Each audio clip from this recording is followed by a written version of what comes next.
พระภิกษุสงฆ์ทั้งสี่รูปจะได้ทำการสวดสหัสนัยในจบที่2นะครับเมื่อพร้อมแล้วขอกลับนิมนต์ด้วยความเคารพครับ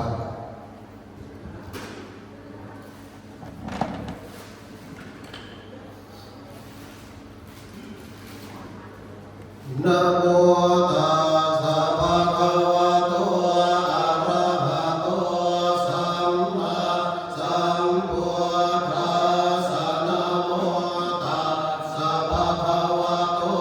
อะระหะโตสัมมาสัมพุทธัสสะนะโมตัสสะภะคะวะโตอะระหะโตสัมมาสัมพุทธัสสะกุศลธัมมาอกุศลธัมมาอัปยากตาธัมมาตตะเมธัมมากุศลยัสสมิงสมัยโลกุตรังฌานังภาเวตินิยานิกังอปัจจยคามิติปิทตานังปะหานายะปะธรรมายะโพมิยาปาติยาวิวิเจวะกะเมหิปะธรรมังชานังอุปสัมปัชชวิหรติทุกขาปฏิปทาหันตาปิญญาทุกขาปฏิปทากิริปาปิญญาสุขาปฏิปทาหันตาปิญญาสุขาปฏิปทากิริปาปิญญาตัสสมิงสมัยเยปะโสโหติอวิเคโอโหติอิเมธัมมากุศลกตเมธัมมากุศล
ธิฆตานังปะหานา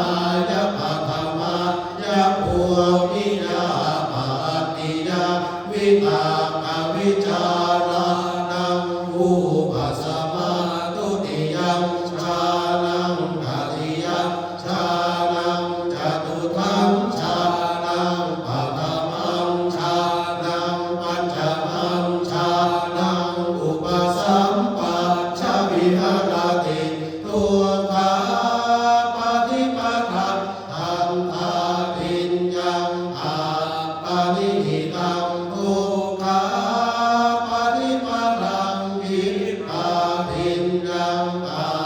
ปานิหิตังสุขาปฏิปทังทันทาปิญญังอาปานิหิตังสุขาปฏิปทังวิปาปิญญังอาปานิหิตังตัสสมิงสมาเยปัสโสโหติอวิเคโอโหติอิเมธัมมากุศลากตเมธัมมากุศลายะสมิงสมาเยโลกุตตังชานังภาเวตินิยานิกังอปัจจยคามิทิฆตานังปะหานายะปัทมายะภูมิยาปาติยาวิวิเจวกาเมหิปัทมังชานังอุปสัมปัชชวิหารติทุกขาปฏิปทังอันทาปิญญังฉันทาธิปัตเตยังวิริยาธิปัตเตยังจิตตาธิปัตเตยังวิมังสาธิปัตเตยังทุกขาปฏิปทังวิปาปิญญังฉันทาธิปัตเตยังวิริยาธิปัตเตยังจิตตาธิปัตเตยังวิมังสาธิปัตเตยังสุขาปฏิปทังทันทาปิญญังฉันทาธิปัตเตยังวิริยาธิปัตเตยังจิตตาธิปัตเตยังวิมังสาธิปัตเตยังสุขาปฏิปทังวิปาปิญญังฉันทาธิปัตเตยังวิริยาธิปัตเตยังจิตตาธิปัตเตยังวิมังสาธิปัตเตยังตัสสมิงสัมมาเยปัสโสโหติอวิเคโอโหติอิเมธัมมากุศลากตเมธัมมากุศลายะสมิงสัมมาเยโลกุตตังชานังภาเวตินิยานิกังอปัจจยคามิทิภิฆตานังปะหานายะปัทมายะภูมิยาปาติยาวิตากวิจารานังอุปัสสมาตุติยังชานังกติยังชานังจตุทังชานังปัฏฐมังชานังปัญจมังชานังอุปสัมปัชชวิหารติทุกขาปฏิปทังอันทาปิญญังฉันทาธิปัตเตยังวิริยาธิปัตเตยังจิตตาธิปัตเตยังวิมังสาธิปัตเตยังทุกขาปฏิปทังวิปาปิญญังฉันทาธิปัตเตยังวิริยาธิปัตเตยังจิตตาธิปัตเตยังวิมังสาธิปัตเตยังสุขาปฏิปทังทันทาปิญญังฉันทาธิปัตเตยังวิริยาธิปัต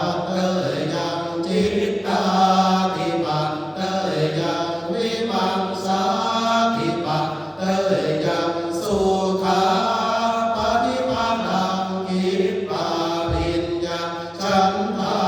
ธิปัตเตยยังวิริยาธิปัตเตยยังจิตตา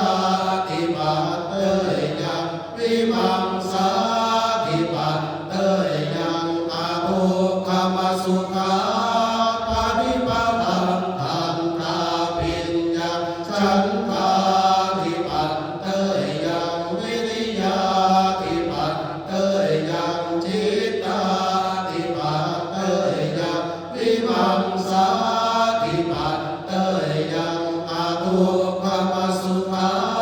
ปาริปัตังคิปาปิญญาฉันทาธิปัตเตยยังวิริยา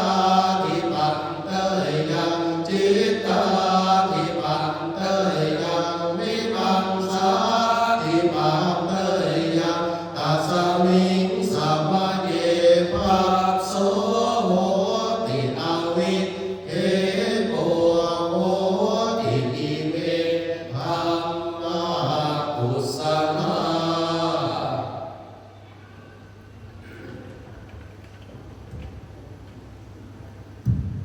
ที่จบไปแล้วนั้นเป็นการสวดสาธนายโดยพระภิกษุสงฆ์4 รูปนะครับ ซึ่งนำโดยท่านพระอาจารย์สกลคำวโรรักษาการแทนเจ้าวาดวัดศรีรัตนวาสลำดับต่อไปกระผมจะขออนุญาตเชิญ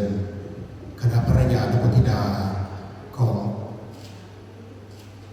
คุณพ่อบุญสินผลวาดนะครับได้ทำการทอดผ้าบังสกุลและถวายเครื่องสักการะบูชาพร้อมปัจจัยนะครับ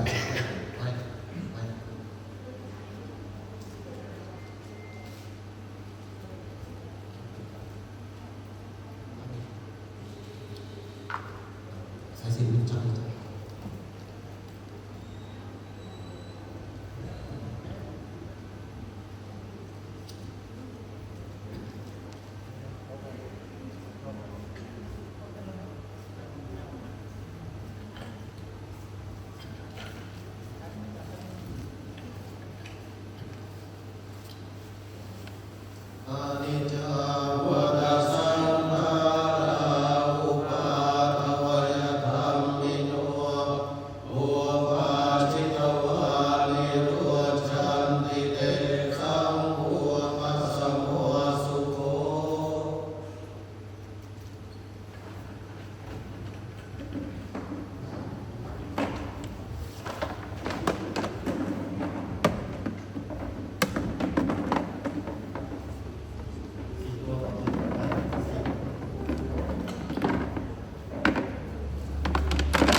อนิจจ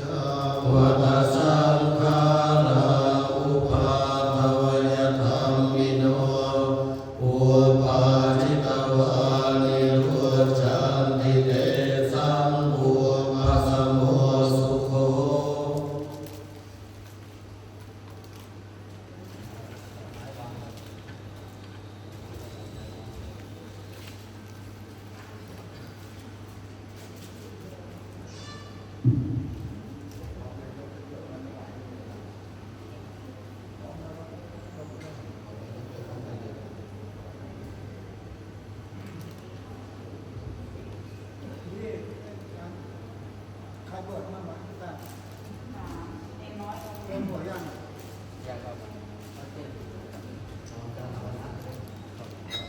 ตอนกี่โมงตี